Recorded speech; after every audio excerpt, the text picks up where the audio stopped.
सभी को नमस्कार। आज का अपना टॉपिक है वित्तीय प्रबंध, विज्ञान या कला। मतलब हमारी जो एफएम है, हम उसके नेचर को देखते हैं कि उसका नेचर एज ए साइंस है या एज ए आर्ट्स। तो सबसे पहले हम इसको समझने के लिए कि हमारा जो एफएम है उसका नेचर कैसा है, एज ए साइंस के रूप में या आर्ट्स के रूप में, इसलिए हम सबसे पहले ये देखते हैं कि एक विज्ञान का नेचर कैसा होता है। यदि हम जब विज्ञान की बात करते हैं तो विज्ञान उसे कहा जाता है जिसमें सुव्यवस्थित अध्ययन होता है, मतलब सिस्टमेटिक वे में आप स्टडी करते हो। जैसे आप पहले कोई हाइपोथेसिस रखते हैं, फिर उसके लिए आप टेस्टिंग वगैरह करते हैं और उसके बाद में अपन कंक्लूजन देते हैं। तो हम देख सकते हैं कि साइंस में कोई भी चीज़ बहुत ही सिस्टमेटिक वे में स्टडी की जाती है। हम पहले कोई परिकल्पना करेंगे, उसको लैब में टेस्टिंग करेंगे, उसके बाद में फाइनली हम कुछ रिजल्ट निकालते हैं। तो विज्ञान की पहली खासियत है सुव्यवस्थित या क्रमबद्ध अध्ययन। दूसरा होता है कारण परिणाम का संबंध। क्योंकि जब हम साइंस के बारे में बोलते हैं तो साइंस की दूसरी खासियत है कारण और परिणाम का संबंध। इसमें मैं ग्रेविटी वाला उदाहरण देता हूँ जो सबसे अच्छा भी है और जल्दी समझ में भी आ जाता है। जैसे हम जानते हैं कि गुरुत्वाकर्षण, कोई भी चीज़ जमीन की तरफ जाएगी। अब कारण और परिणाम का संबंध स्पष्ट है। कारण ग्रेविटी और रिजल्ट क्या, हर एक वस्तु डाउनफॉल होगी। तो हम ये कह सकते हैं कि विज्ञान के नियमों में कारण और परिणाम का संबंध हमें स्पष्ट रूप से दिखाई देता है। फिर हम देखते हैं कि विज्ञान वह होता है जिसमें अपन भविष्यवाणी कर सकते हैं या पूर्वानुमान लगा सकते हैं।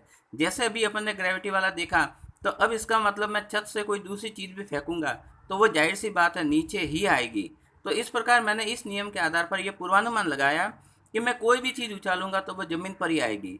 तो हम ये देखते हैं कि विज्ञान में सुव्यवस्थित अध्ययन होता है, कारण परिणाम का संबंध होता है और हम पूर्वानुमान या भविष्यवाणी कर सकते हैं।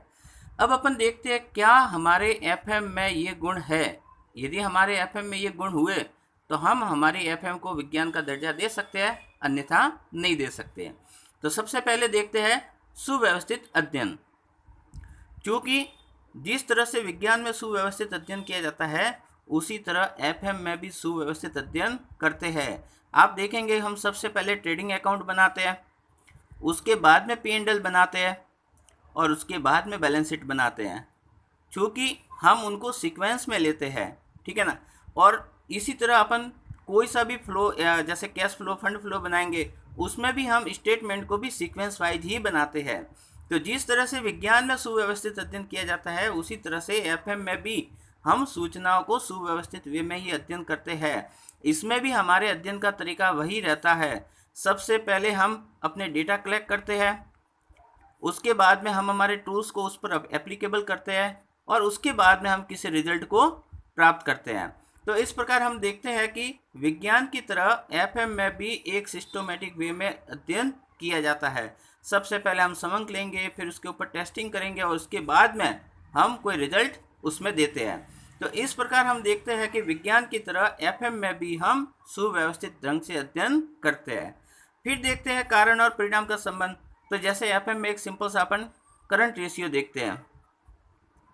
तो करंट रेशियो हम जानते हैं कि 2:1 एक आइडियली होना चाहिए।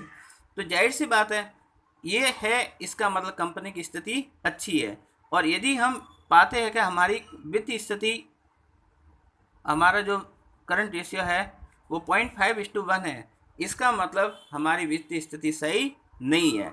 हमारे करंट असेट इतनी पर्याप्त नहीं है कि वो करंट लायबिलिटीज के लिए पे कर सके। तो यहाँ हम कह सकते हैं कि यदि ऐसा है तो ऐसा होगा, अर्थात यदि आपके पास में ये पर्याप्त नहीं है तो रिजल्ट आपका एक ही होगा और वो है आपकी कंपनी इंस्टॉल या दिवालिया हो जाएगी।